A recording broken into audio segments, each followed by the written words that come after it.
May the words of my mouth and the meditations of all of our hearts be acceptable to you, O God, our strength and our salvation. Amen. Please be seated. Come away to a deserted place all by yourself and rest a while. Come away to a deserted place all by yourself and rest a while. Jesus' invitation to his overwhelmed and exhausted disciples is something that all Christians need to hear and heed at challenging junctures in our lives.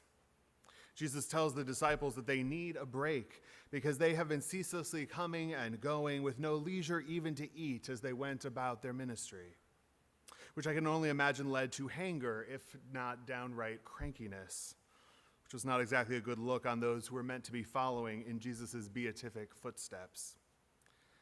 Now the disciples, having been practically run off their feet while attending to the needs of the people who have come seeking Jesus' help, gratefully get onto a boat that they hope will take them far away from the madding crowd. But no sooner does the boat leave the shore than the crowd they were trying to leave behind track the trajectory of the disciples' vessel and start traveling in the same direction on foot, so that they arrive even before the disciples' boat comes to shore. Now, given that boats usually move more quickly than the pace at which humans walk, I would guess that the disciples must have been rowing in a rather leisurely manner, or taking regular breaks from rowing and just allowing the vessel to float. No matter how far out to sea they had gone, they surely noticed that there was a growing crowd matching or exceeding their pace while walking along the shoreline, which I can only imagine must have aggravated at least some of them. I can imagine them complaining to Jesus about his excessive popularity and trying to work out some way to throw the crowd off their scent. In the end, however, they did come ashore to the waiting crowd. And as I read the text, Jesus was probably the first one off the boat, with the disciples intentionally stalling for as long as possible, and then dragging their feet as they slowly disembarked to face the needy masses once again. As Jesus went ashore, the text tells us that he had compassion for the crowd because they were like sheep without a shepherd, and he began to teach them many things. Curiously, our lectionary passage now skips almost 20 verses. Here's what happens next.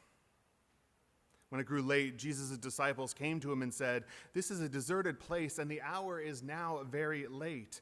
Send them away so that they may go into the surrounding country and villages and buy something for themselves to eat." But Jesus answered them, "You give them something to eat." I've always found Jesus' response here a bit irritating. You give them something to eat. Jesus had agreed that the disciples needed a break, and they tried to take a break, but the crowd followed them. So Jesus resumed teaching them, and not just for a little while, but rather continuing on and on until it was rather quite late. And then after all of that, Jesus gives the disciples another task, assigning them the seemingly complex problem of feeding the more than 5,000 people who had gathered in that deserted place and stayed past supper time. I can imagine the disciples feeling pretty overwhelmed at this point, but they seem to go along with Jesus' instructions without grumbling. And given that we've heard this story before, we know well that all who were present were indeed miraculously fed from an initial offering of just 5 loaves of bread and 2 fish. Amazing.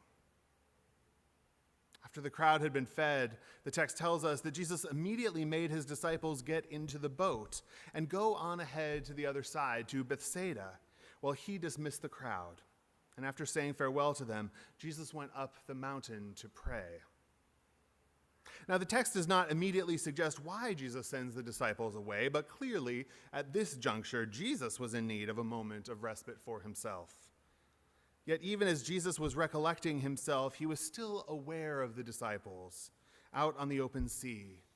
The text says, when Jesus saw that they were straining at the oars against an adverse wind, he came toward them early in the morning, walking on the sea. He intended to pass them by, but when they saw him walking on the sea, they thought it was a ghost and cried out, for they all saw him and were terrified. But immediately he spoke to them and said, "Take heart. It is I, do not be afraid." Then he got into the boat with them, and and the wind ceased, and they were utterly astounded, for they did not understand about the loaves, but their hearts were hardened. They were astounded, but their hearts were hardened. They were astounded, but their hearts were hardened. Now, if we had read just the excerpt of this text appointed by the lectionary, it would have seemed logical to try to preach a sermon about rest and our universal human need for it, even in the midst of vital and important work.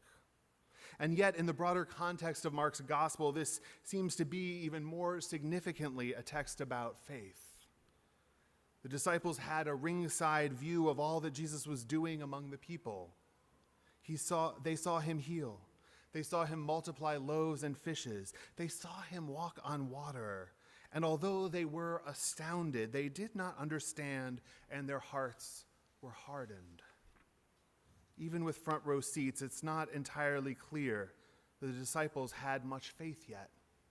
Sure, they were going through the motions of assisting Jesus, producing the traveling Jesus show, but from our vantage point, they don't yet seem to understand what it's really all about. And yet, at each stop along the journey, crowds gathered to meet them with great hope and with great faith.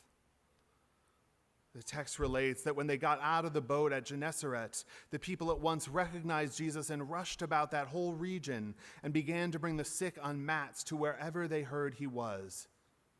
And wherever Jesus went, into villages or cities or farms, they laid the sick in the marketplaces and begged him that they might touch even the fringe of his cloak. And all who touched it were healed. I wonder, did the disciples touch the fringe of Jesus' cloak?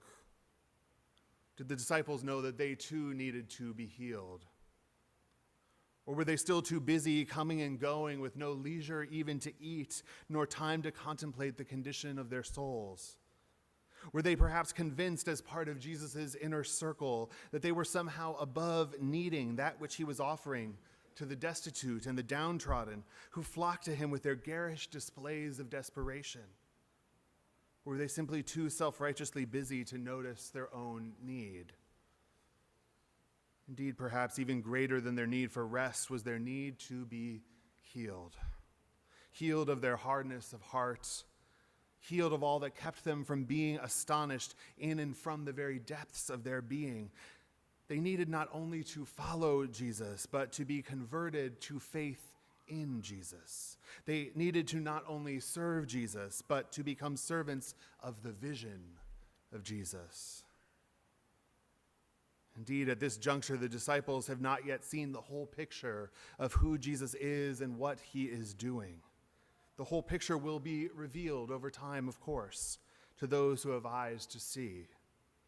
But little did they know that those who stooped to touch the fringe of Jesus' cloak, seeking healing, would be the ones who could most readily see Jesus for who he really was. For all those who exalt themselves will be humbled, and those who humble themselves will be exalted. May we all be humble enough to know our own need of healing and to be healed into a faithfulness that approaches each day and all of creation with both astonishment and awe. May it be so.